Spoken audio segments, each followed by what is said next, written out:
Hi, everyone. Welcome to the Stigma-Free Society Wellness Chats with Nisha. Great to have you here. It is, the beginning of the year, January. We're full on into it now.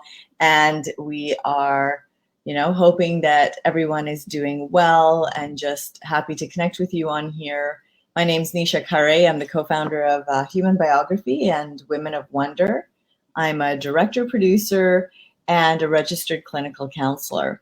And so through this Facebook Live event, I'm representing the Stigma-Free Society, a Canadian registered charity that aims to reduce stigmas of all kinds with a focus on mental health.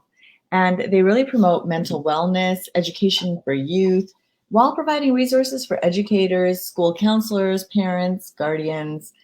And the Society's goal is to create awareness of the various stigmas that exist in the world and develop an understanding of the challenges that numerous people face, and really encourage people to foster an acceptance of themselves as well as of others. So to learn more, please visit us at stigmafreesociety.com.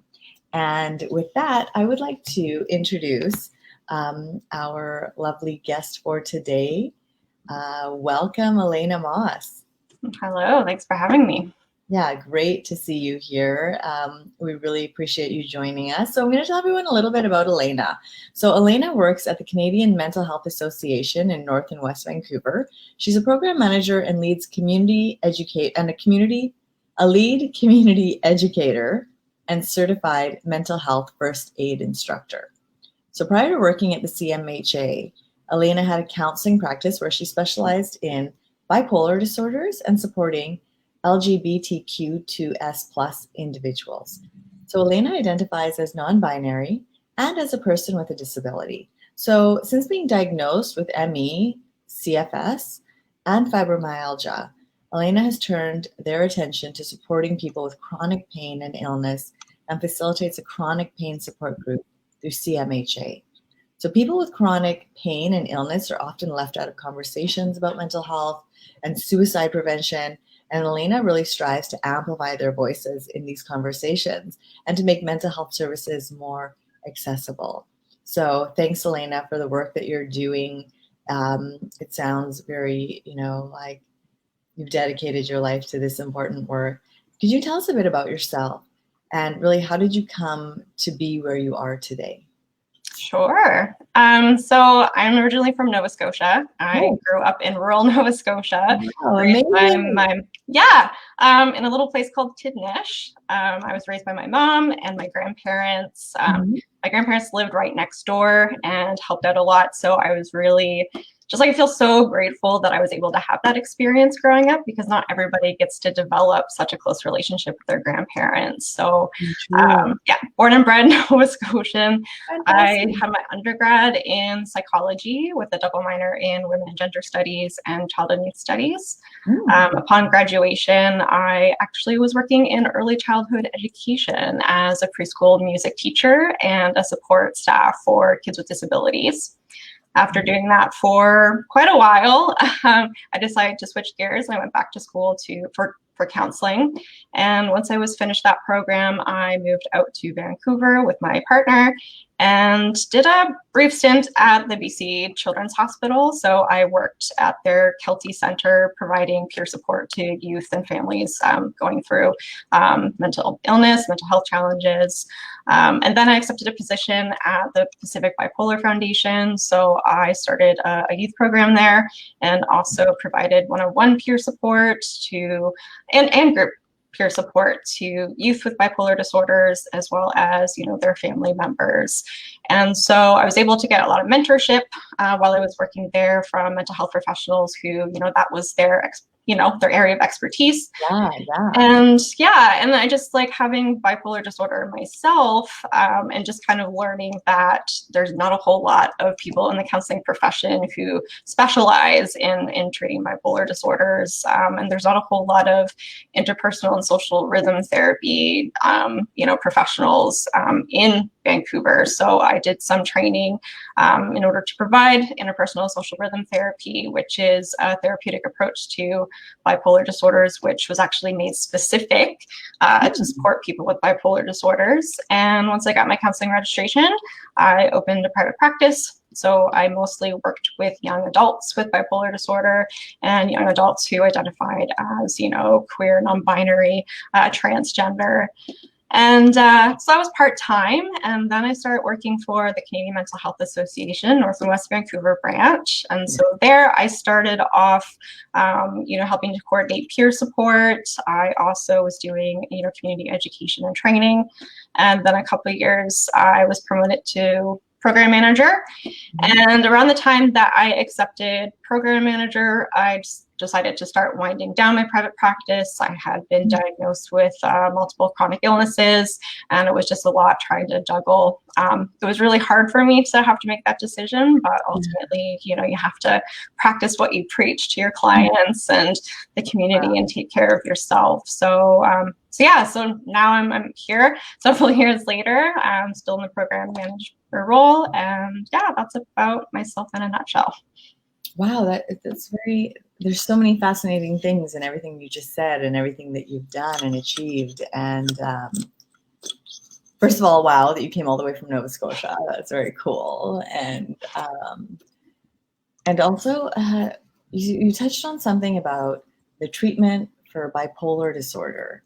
Can you tell us a bit, what did you call it? It is... Yeah, it's called interpersonal and social rhythm therapy. Yeah, can you tell us about that? That's fascinating. Yeah, sure.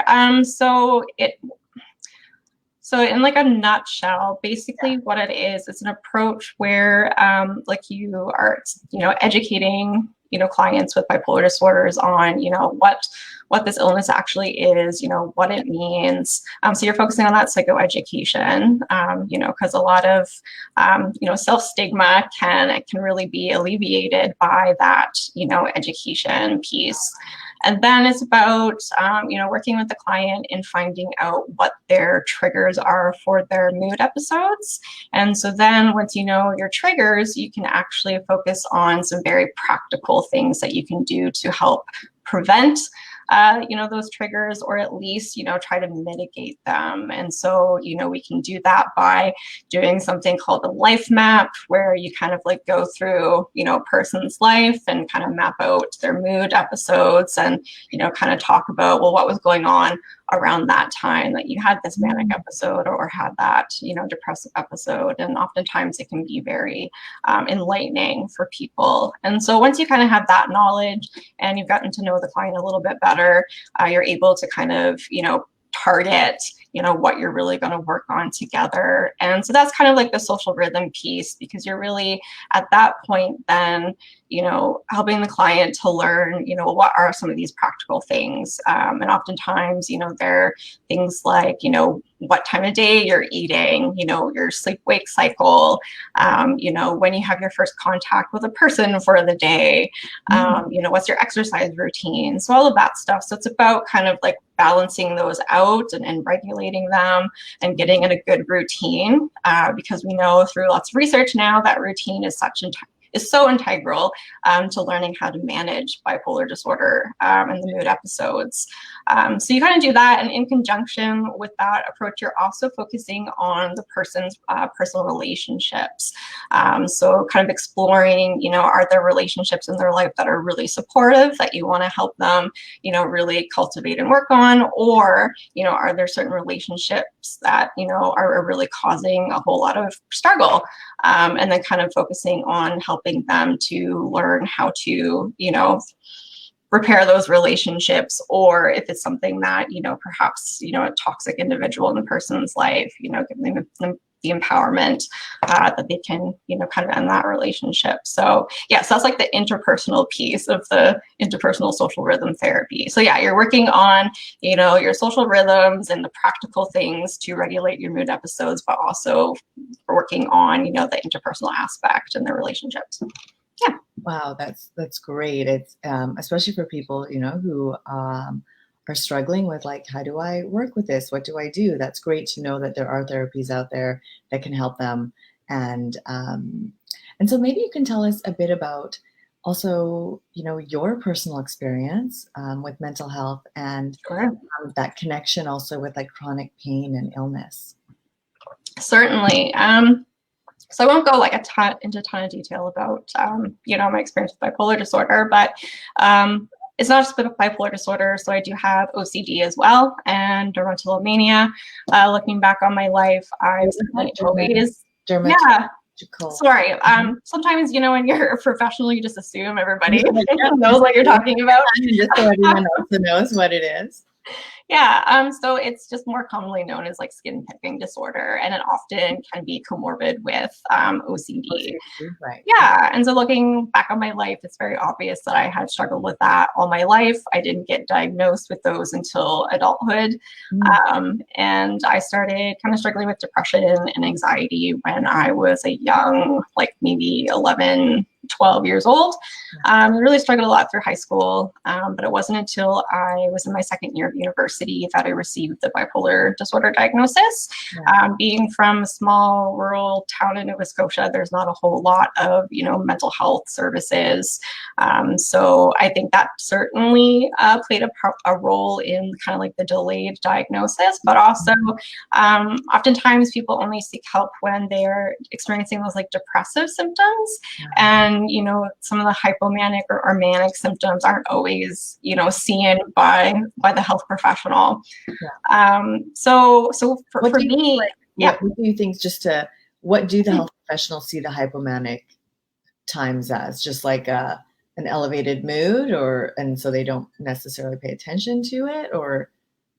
Yeah, well, oftentimes, when someone's in a hypomanic state or manic state, from their perception, it feels good. Like it doesn't seem like it's a problem. Like you feel on top of the world, or in like hypomanic situation, oftentimes it just seems like a personality quirk, or that the person is just like really, in a good mood, and they seem really productive.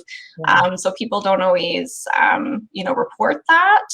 And really with mania, it's something usually people, will end up in the hospital, before they actually, get support for that. So that's why it's kind of that piece is kind of invisible, and why, there's actually about a 15-year gap in delay, I should say, in receiving the correct diagnosis. Oftentimes, people are diagnosed with depression first. So with me, with that,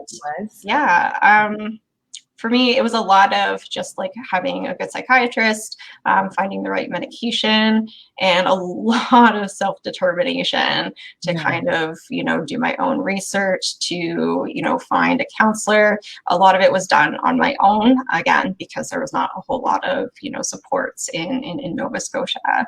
So that's a little bit about that piece of my life. So I've been living really stable for a long time now. It's something I've really, learned to live with and then master. And so kind of like the next challenge that I'm dealing with is, being diagnosed with, complex chronic disease, and kind of, learning how to then live with that, and just how, that impacts, my mental health. So yeah. Wow. Yeah. And so it just kind of that, like from what you're saying, there was layers, right? Layers of, starting from when you were young and feeling the depression, and then, diagnoses and like exploration, and then the chronic pain and illness was something that came later. Yeah. So I was diagnosed, I think it was maybe 3 or 4 years ago now. So I have 3 like major diagnoses. So I have fibromyalgia, which is an autoimmune disease that causes, widespread muscular pain. I also have something called postural orthostatic tachycardia syndromes. That's a mouthful. You can call it POTS for short. So it's a neurocardio, condition. So it affects the central nervous system, mostly the heart. So that can cause, tachycardia. It causes, fainting or major dizziness upon standing up. It causes fatigue. So things like that, circulation problems, inability to regulate temperature, so a whole bunch of things. And then ME/CFS, or the real fancy term, is myalgic encephalomyelitis, or most people know it as chronic fatigue syndrome. And with that, it's another central nervous system disorder. It's a complex chronic disease. It affects multiple systems in the body. So the central nervous system, the immune system, as well as the endocrine system. And so this is something that, has historically been really stigmatized, because of the lack of research that has been done on it. There's still a whole lot that we don't know about it. There's no no agreed upon treatments for it. There's no cure, but it's a lot more common than you might think. There's approximately, 560,000 Canadians that are living with this condition. It causes, profound fatigue that isn't improved with rest. It causes, pain. It causes brain fog, other cognitive issues, and kind of like the main symptom of it is called post-exertional malaise. So what that means is that when someone with ME exerts themselves, so not really like exercise, it's really like anytime you're exerting yourself. So that could be exerting cognitive energy, like reading a book, or, emotional energy where you're having a lively conversation with somebody. When you do that, it causes kind of what we call a crash afterwards. So those symptoms can be mild, such as nausea or brain fog or, tiredness, but it can also cause really severe symptoms. For myself, when I've had my most severe crash, I have, my legs have completely gone out from under me.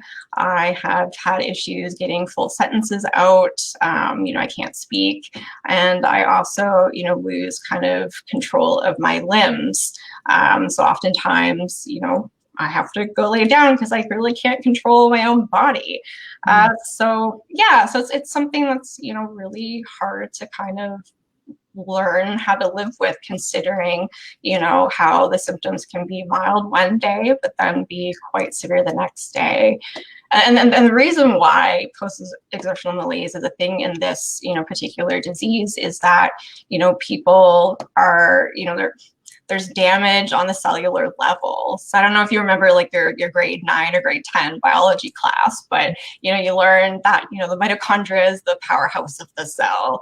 And so with ME, oftentimes that that mitochondrial DNA is damaged, sometimes by a virus, and so it can no longer work the way that it's supposed to work in order to convert glucose into energy for the body. So people on a cellular level actually can't create the proper amount of energy that they need for their body to function appropriately.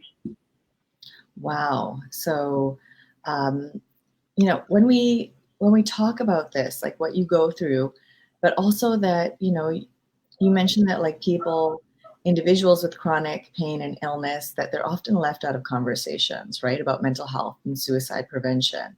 So what kind of stigmas do you feel, yourself or individuals face with this? And how can we help to include individuals in the conversation? Yeah, that's a really great question. And kind of in preparation for this interview, I kind of, contacted a few of my peers and said, hey, like I have this opportunity to talk about, what we go through. What is it do you want me to kind of convey to everybody? And, overwhelmingly, the main things around stigma that popped up were, kind of the stigma of having an invisible illness, and how. And also kind of the belief that because you look fine most days, there is nothing wrong with you. And that, you must be a malingerer, like you must be lying about your condition. And a lot of people really struggle to get their heads around the fact that, a lot of these conditions are, it's not stable. It's really unpredictable. You could be, shoveling snow out of your yard one day, and then the next day you could be in bed, or it even varies from hour to hour. I know for myself, I really like to bake, and recently I find that baking puts me in bed for 3 days, right? Yeah, that's it's a lot. So there's, that stigma of just like looking normal and just not understanding, that piece of it.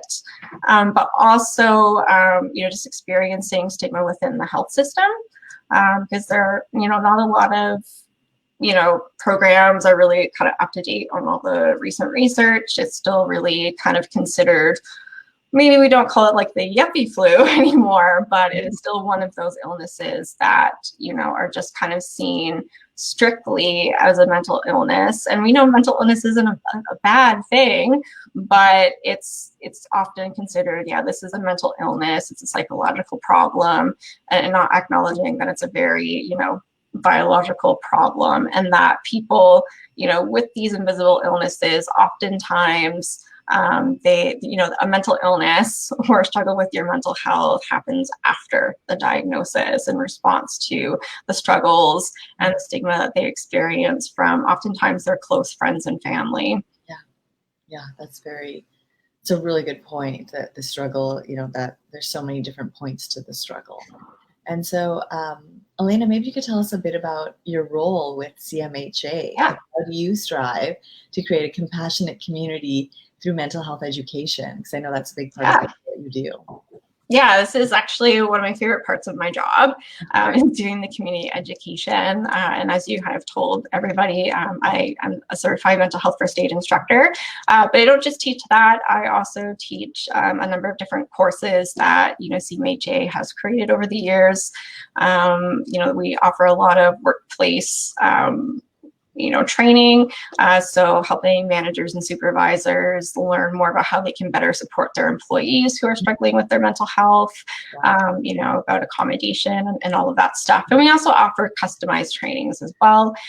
So kind of in response to COVID, we did create a couple of really short 2-hour workshops on things like how to support your employees through COVID, how to manage, emotional distress in a time of uncertainty, and also, pandemic stress management. How do you deal with the stress of living, within a global pandemic?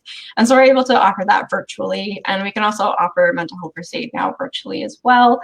But in regards to, creating compassionate communities, most of us do our healing, mostly in community at home, not in the hospital. And so it's so important for, people's mental health recovery to, have a supportive community rallying behind them. And, that includes not just their family and friends, but just like the community at large. And for me, when I got into this field, one thing that I really noticed happening is that there's such a dependence on, our mental health professionals for all the answers and, to fix all the problems. But that's just, that's extremely important, but that's not the only avenue that people have. And when we kind of put all of that reliance on our mental health professionals, there's a sense of kind of, helplessness and disempowerment that can come with that.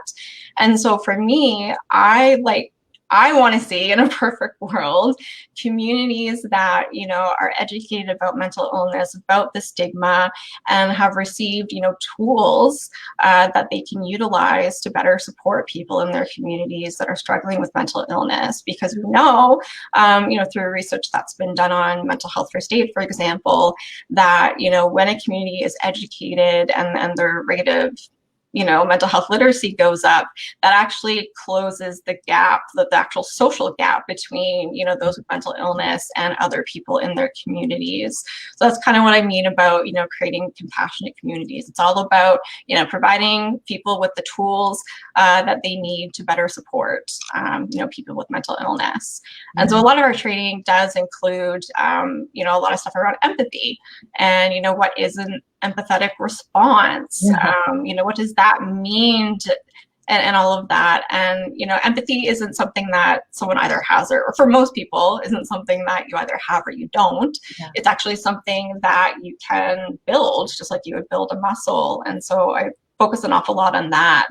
And it's interesting to see kind of people's like lights go off and, hey, like, okay, I felt I was really bad at this, but I can actually like learn how to be a, you know, a better listener, you know, a better supporter, and I can know what to do in, you know, a situation where maybe, you know, my best friend is having, you know, a panic attack, or, you know, or something else. Yeah. Yeah, I think that it's a really great point that, you know, it's up to us as a community to support each other and to understand what people are going through and just be there, you know, be there in a way that shows you care or that you're trying to understand. Yeah. And you also mentioned that you lead a support group through CMHA. Mm-hmm. So for people with chronic pain and illness, and I think that's great for people out there to know, like if you're experiencing that, there is a support group. So how did this come to be? And like, why do you feel like such a support group as this is helpful for these individuals? What does it do for people to be in a support group? Like, why would someone join that? Yeah, and that's another great question. So this is something I had, you know, wanted to do for a while, but for multiple different reasons just wasn't happening. And then the pandemic hit. And, you know, I started working solely from home, you know, March 15th last year. And I had been experiencing just like my own kind of frustration with, you know, my doctor's offices closing and not having access to my usual pain management. And just also with my own just anxiety, being a person who is immunocompromised about, you know, getting the virus and what that could do, or, you know, harming my loved ones. So, and I figured, you know, I'm not the only person who's struggling with this. You know, I'm part of, you know, several, you know, support groups on Facebook for people with chronic illness, and they're all echoing these sentiments. And I said, you know what? Everything's virtual now. We've moved our, you know, social and support groups that were already in existence online very successfully. So let's just do it. Yeah. And yeah, and so we started it. We had a lot of interest, and it was so interesting, you know, for the first meeting to happen, you know, once everyone started to introduce themselves and start talking about their own journey and what they're dealing with. It was just, you could kind of see just everybody's shoulders just drop and just kind of whew, like, wow, okay, I'm in a safe place, people who understand, you know, what I'm going through. And that's just so powerful, that Me Too piece. Yeah. And a lot of, you know, there's lots of different chronic pain and chronic illness support groups in BC, but a lot of these groups really focus on education, and that's really important in learning how to deal with chronic pain. But these groups like don't really provide a whole lot of room for people to show up in an authentic way where they can talk about, you know, their experiences of pain and how it's impacting them on an individual level. And so for me and for other members of the group, it was so important for us to like keep this more of, you know, a support group, so that people could, you know, have a safe space where they could show up in an authentic way and get support. So we have people show up in their pajamas. We have people show up, you know, from a really dark room because they're experiencing like a migraine or, you know, sensory overload and they just can't, you know, handle it. Or even just like showing up and saying like, I'm having a really hard time today. Yeah. Because oftentimes, you know, when you're living with a chronic condition, you kind of get a little bit of compassion fatigue from people who are in your life, because it is something that is just like, it doesn't go away and it impacts us in such a significant way that, you know, people have a hard time really being empathic to that. And so, yeah, I think there's a lack of, you know, safe space even within people's families to really show how, you know, what it is that they're experiencing and how they actually are in reality. You know, we do a lot of masking, just like you do with mental illness. You know, you mask your symptoms. You just want to fit in, you know, appear normal and, you know, be included. And so it's no different for people dealing with their chronic pain or illness. No, I agree. That mask is just something we just so quickly and easily put on. And so imagine a world where we actually lived without our masks on all the time, be connected. Maybe tell us a bit about your experience as an MHFA instructor. You know, what is the program? Who can take it? Why is it beneficial? Yeah, for sure. And just like really quickly though, like, so if we have people out there who are interested in the chronic pain support group, they can just email me. And so if they go to the CMHA North and West Vancouver website, if you go to staff, you can get my email there. So okay, amazing. Everybody's interested. For people who are, that's so helpful, because it's good to have support groups. It's good to be able to go somewhere and be yourself and be able to share what you're going through. So, Absolutely. So with mental health first aid, so this is a program that has been around for quite a while now. It was originally developed in Australia, and the Mental Health Commission of Canada adopted it and are the sole kind of like holders of the copyright. And so with this training, it's very similar, and it is kind of like modeled after physical first aid, where, physical first aid, you are, preventing, injury from getting worse, and you're supporting somebody until the appropriate medical help shows up. And it's, to provide comfort to that injured individual. Same thing with mental health first aid. It's there to, to provide support skills so that people can, assist in a mental health emergency until that person can get the appropriate mental health support by a professional. It's meant to, help comfort that person when they're experiencing a crisis. And it's also, meant to, prevent that, crisis from getting worse.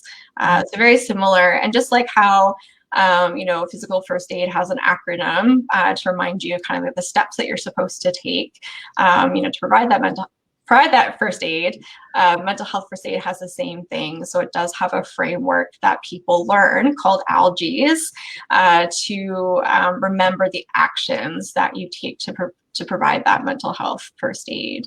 And so with this, it's been proven to, empower individuals to actually, start helping people and assist people. Because I find a lot of times, we're so afraid of doing the wrong thing. And if we're worried about doing the wrong thing, we just don't act. Yeah. And so the program's meant to empower people and give them the information and the tools they need to act. So, it improves, empowerment and helping skills. It, decreases stigma and, really, helps support, that decreasing of stigma in the community as well. And so with this, there's lots of different organizations that offer this training. There are individuals who, this is their, personal business, is providing mental health first aid training. There's multiple different types of mental health first aid. So there's your basic course, which is what I'm certified to teach. And then we've got mental health first aid for adults interacting with youth. There's one for seniors. There's one for, first responders. So yeah, it's a really great course, and I think I really encourage people to take it. It's worth every penny, to take, because it really makes a huge difference in just like your own well-being and the health of everyone around you. That's amazing. It sounds like a really beneficial course. So, and so for our final question, Elaina, through all of your personal and your professional experience with mental health, what message do you have for the viewers? Some kind of message of hope or advice that you may have for people. Message of hope or advice. I think I would say that, I don't want to sound cliche, but it does get better. Like, there is appropriate help and support out there. Sometimes it can be extremely difficult to navigate and figure out how to get that help. But there are, organizations like CMHA and, people in the community that, they want to help with this process.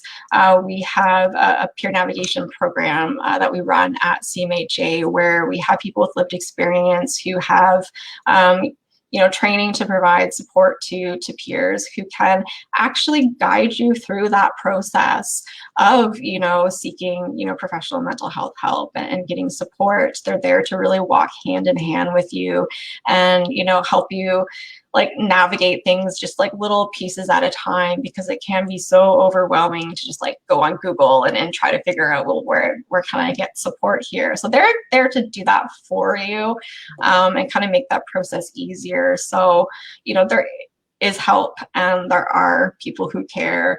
And I think, yeah, just like knowing that that's out there, I think can bring a lot of comfort. It gave comfort to me when I moved here from Nova Scotia, not having any experience with peer support and having not had access to support groups or anything besides a psychiatrist. I was just like so inspired to learn that this is something that, is really gaining popularity in BC. And I really wish that I had a peer navigator, when I was first dealing with this. So. Well, yeah. We're so happy that you're there, you're supporting people and helping the community. And we just want to say thanks so much for being on here today with us, Elaina, and sharing your story and sharing resources that are available to people. So thanks everyone for joining us. And just remember that, as a community, if we can like learn how to support each other, it just makes the world a better place. So thanks again, Elaina. Bye, everyone. See you next week, next Thursday at 11, and take care from Stigma-Free Society. Bye.